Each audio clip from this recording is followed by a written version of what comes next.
Hi everyone, my name is Julian Tejera and I want to welcome you to the At Home Atelier. Today I'm going to be taking you through the process of creating this 5-value grayscale painting. So I am working on a gessoed sketchbook page. It's the mixed media sketchbook by Canson. It's a really sturdy paper. You can use various materials on there, different acrylic media especially. It's wonderful for that. So if you gesso a page, it's a great way to do some oil studies on there. So here I am. I'm just kind of sketching the painting on right now. I'm just adding some kind of loose gestural lines. I like to do this in painting. If I start too stiff and accurate, I find that the painting overall loses a sense of vitality. So I kind of always try, at least, to have my students and myself start with these kinds of lines. And then once I establish just general shape and placement of the objects, I'll go in and start refining it, which is what I'm doing right now. So I'm actually going in and creating the structure, and I'm using straight lines to do that. As counterintuitive as this may seem when I say this, uh, because inevitably the drawing is going to take on a more structural, sculptural appearance slightly because I use the straight lines. Having those initial marks, however, like even though they're very loose and again they're kind of doodly, it just helps me to see the placement and it also allows me to not get too precious with the lines, with the marks, while still maintaining a sense of accuracy.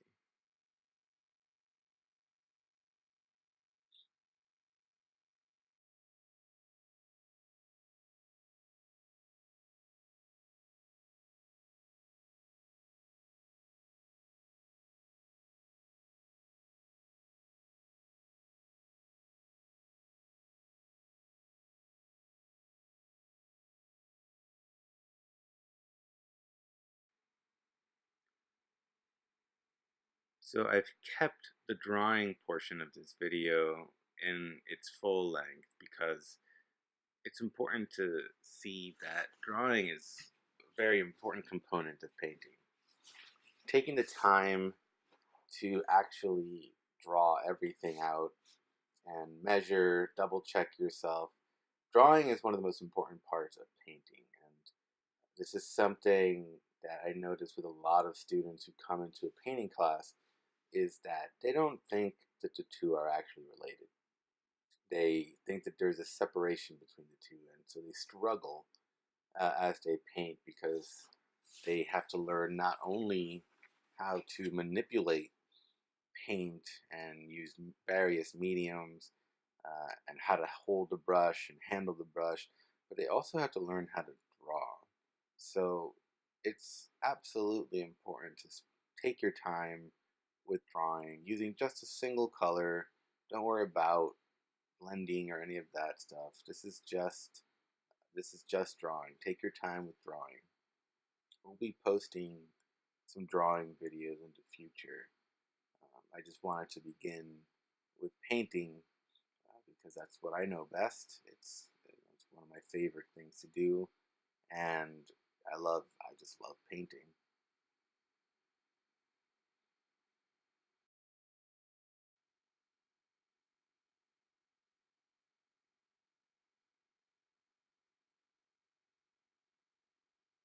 So I've just about gotten the contours for both of the apples down. Here I'm trying to get that cast shadow of the larger green apple.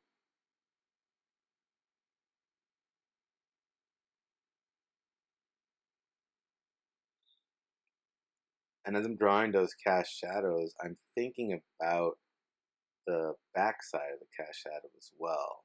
So I'm drawing through the apple. I'm not making a line that ends and then I have to pick it up on the other side.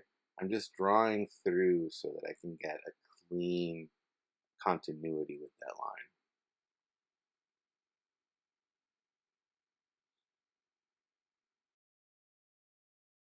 Right there, I'm comparing where the cast shadow ends to like the edge of the apple, so I can get a more accurate reading of where it ends. It's usually a good idea to do that. You want to measure between points to see how they relate to each other.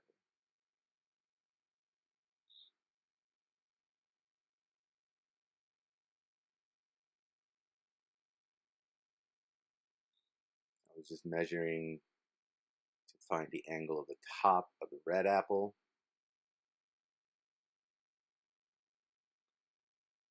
Now I'm recording this after I've painted it, after I've recorded the painting video, because I noticed that when I talk while I paint, my voice changes somehow. It's not really my voice, it's kind of a weird thing. But also, I find that I slow down, and it's, it's kind of, I think for me, I'm used to having an audience when I paint demos. So, it becomes an interactive experience. I'm cracking jokes, I'm kind of vibing off of my students, and so needless to say, this is a learning curve for me. I'm going to be definitely going to be practicing recording a lot more just so I can be more comfortable for you guys. I want you to not be bored out of your wits listening to a very soft-spoken dude on the other side of the computer screen. So just bear with me because I'm going to keep on making these videos. But yeah, just want to let you know that this is all new. I'm learning all this as I go along, and I just genuinely want to make something that you can benefit from, that anyone can watch and learn something. There's a lot of painting videos online, and they're all great. Like, you should check everything out. Like, I'm not the authority on painting, but I do want to create something special, and I hope that you'll follow along on my little adventure and just enjoy the content that I put out and learn something. So here I am drawing and placing the terminator lines of both of the apples. The terminator line is quite literally where the light terminates. It's a scientific term, I believe. They use it to refer to the moon. The terminator line is where the light on the moon ceases and the shadow begins. And it is a very distinct area. It's, it's where we go from seeing all the craters and the rocks and the textures of the light side, and all of a sudden it's bam, black. So the terminator line is a good landmark on any painting. It's something we want to pay attention to. Now, to find a terminator line, you squint down and you eliminate all of the visual noise, all of the textures and the bumps and highlights and things like that. You eliminate all of that.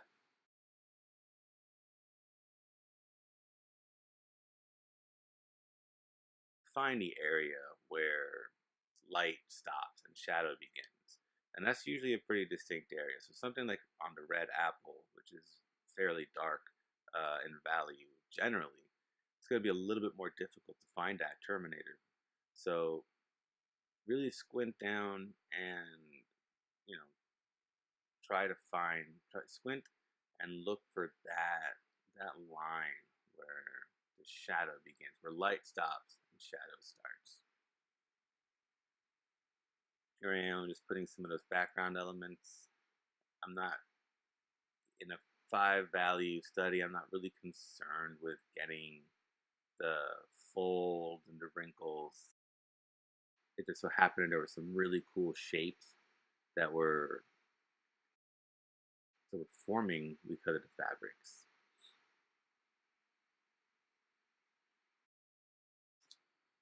So now I'm painting a value chart on the left-hand side of the painting. Black is my value 0. This gray that I'm adding right now is a value 2 or 3.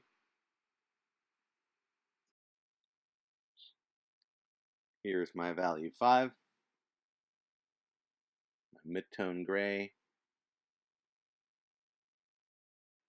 That gray that just magically appeared is a value 8. And that's my 10 for white. I'm going to go back in and correct the 8 because it was too dark.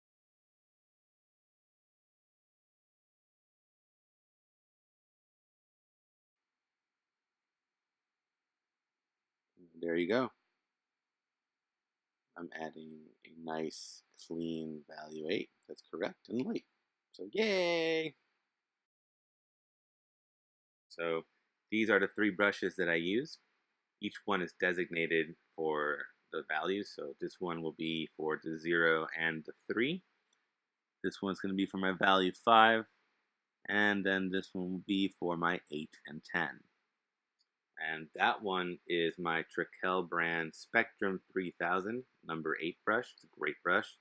That one is a silver Bristolon 1902 Bright. I'll post a link for both of those brushes and information in the details below. All right, let's do some painting. So I sped up the painting portion of the video because while it is more time consuming, it does take longer.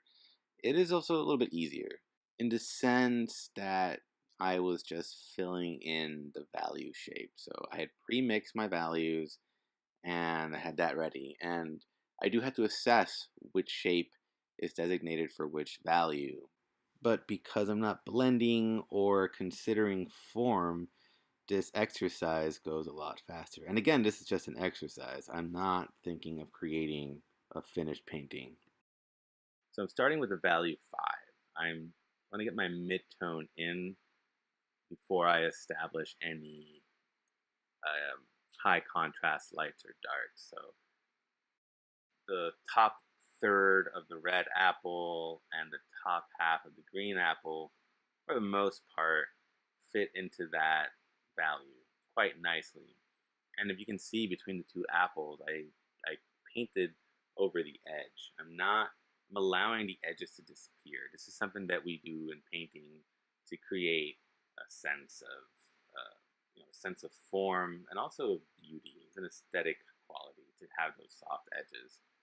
So here I am with my value 3, going in with my darker midtones.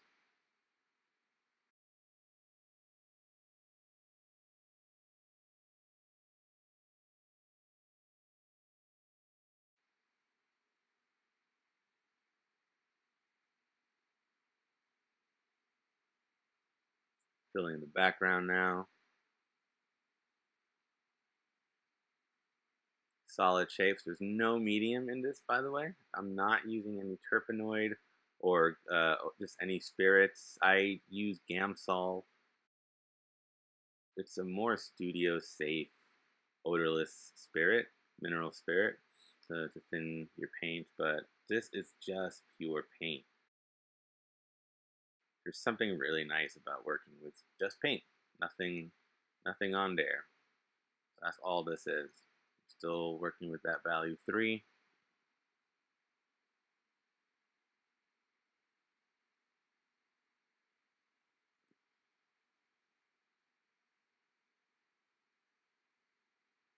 It's almost like paint by numbers, and that's fine. You know, this is just an exercise. This is an exercise in learning to see values.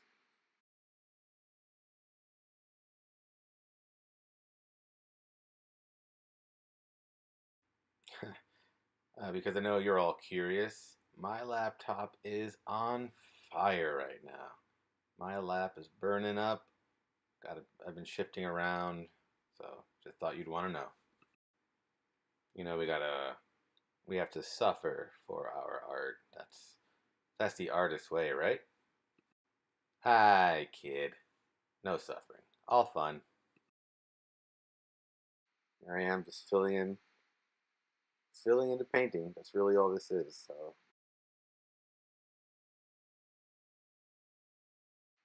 This is an exercise. This is a way to see values and break down complex forms so you can better make sense of them later on. So, because when I paint this in color, you know, if you follow along, if you paint something similar in color, you'll notice that there's a lot more to it. There's a lot more complexity that you have to be aware of. A lot more technical stuff. You have to figure out what's going to be a soft edge, a hard edge, temperature, think in terms of cool and warm. So this is simple. This literally took me maybe 45 minutes to do, from start to finish. Probably, maybe less. Like I'm not even sure. I don't remember. I'm just gonna say 45 minutes because it sounds like a comfortable number to say. Now, as I'm painting these, I'm also not considering the elements of form. Since this is really just a value exercise, less of a form exercise, I'm treating all the shadows equally. They're just going to be black. I'm not worried about reflected light or the core shadow or any ambient light or ambient occlusion or any of the other components of a shadow. Shadow is just black in this exercise. I like to keep everything flat and very graphic in this exercise, almost as if you were to posterize it in Photoshop. It just gives it a very nice, elegant look, and again, it's for simplifying those shapes. Now, I use flats because I've become incredibly comfortable using flats. It's not, they're not the perfect brush. It comes down to preference. There's something about how a flat brush mark looks that I absolutely love. It works for me. The flat brush is a much more contemporary and modern brush. Historically, painters used the filberts and the rounds for the most part, and different variations of those two. But the flats didn't really come into fashion until much more recently in history. It's a lot of realists today use them, and I love them. I think they're a wonderful brush because I can draw with them in a way that gives me the crisp edges and the crisp lines that I just like to see in drawing. And if you go to my personal page, my personal work, you'll see that almost all of my paintings are done, or they have that look that they're done with a flat brush. Things are painted in terms of planes. They're not blended to create like super super soft transitions like a more classical realist might. So I've painted in the light area with the value 8, cleaning up some edges right now before I add the highlight. There we go. Moment of truth. Dropping the highlights. And I realized I put it in the wrong place, so I'm going to change it. Yep, there I am changing it. Boom, there it is. So the highlight on the green apple is less pronounced than the highlight on the red apple. It almost blends in a lot with the overall light value. So what I'm doing with the red apple now is taking some of that value 8 and making a first mark, and then I go in with white, value 10, and I place it over that value 8. There we go. You can see all the texture and here's my palette. I pre-mix my grays. There's the setup, and there's the finished image. So there you have it. If you enjoyed this video, please follow and please subscribe. I'm going to be making more videos, and I would love to grow this. So please share with your friends and family or anyone you know that is interested in learning how to paint. Also, you can follow me on Instagram at Home Atelier School. I'll put all that information on the description below. And I want to thank you for watching. So stay tuned for more. Happy painting, everyone.